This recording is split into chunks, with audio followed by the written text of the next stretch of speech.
The toilet paper roll is one of the most standardized objects in modern life, yet also one of the least discussed. It appears in nearly every bathroom, in nearly the same form, across cultures and economies.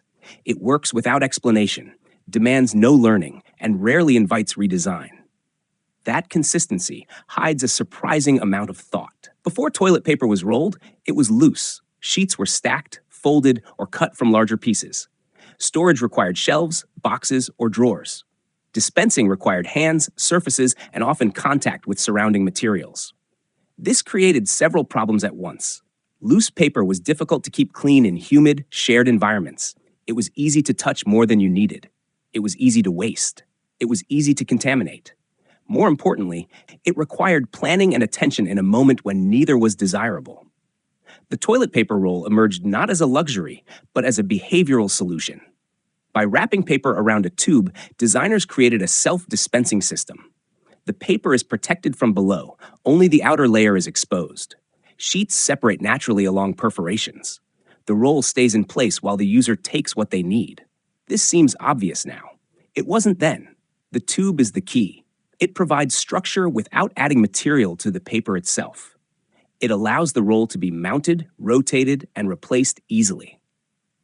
It introduces elevation, which keeps paper away from moisture and contact surfaces. This elevation matters more than it appears. Bathrooms are environments where hygiene is critical, but attention is limited. The roll allows cleanliness to be maintained passively. You don't need to think about it. You don't need to touch more than necessary. The system does the work. The roll also introduces pacing. Unlike a stack of sheets, which invites grabbing handfuls, the roll dispenses linearly. Each pull requires effort. Each additional sheet is a choice. This subtly discourages waste without enforcing limits. This is a recurring pattern in invisible design. Rather than restricting behavior, the object nudges it. The size of the roll reflects this balance. It must hold enough paper to last, but not so much that it becomes unwieldy or difficult to store. It must fit standard holders. It must be easy to replace with one hand. These constraints shaped the now familiar dimensions. Standardization followed naturally.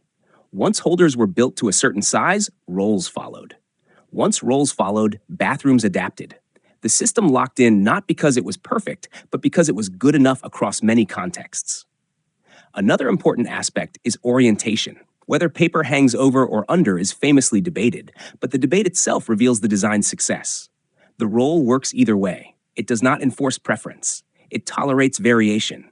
That tolerance is intentional. A design that demands correct usage fails in private spaces.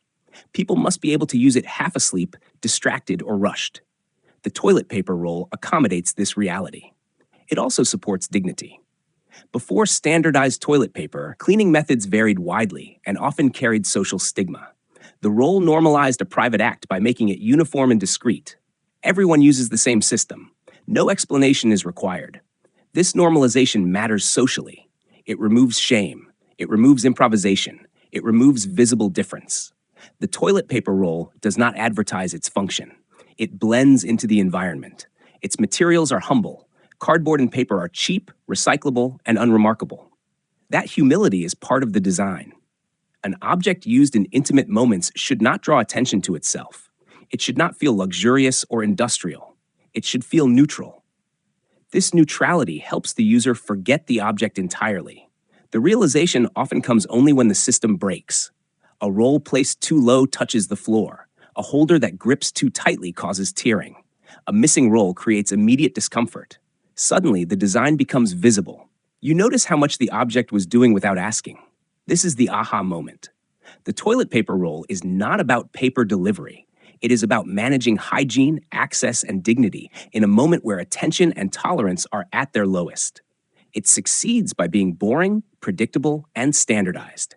It asks nothing of the user beyond a simple pull. It never lectures. It never instructs. It simply works. Invisible design often looks like this. The best solutions disappear into routine. They become so aligned with behavior that alternatives feel wrong or disruptive. The toilet paper roll didn't revolutionize hygiene by adding complexity. It did so by removing friction, quietly, repeatedly, and without comment. And because of that, we almost never notice it at all.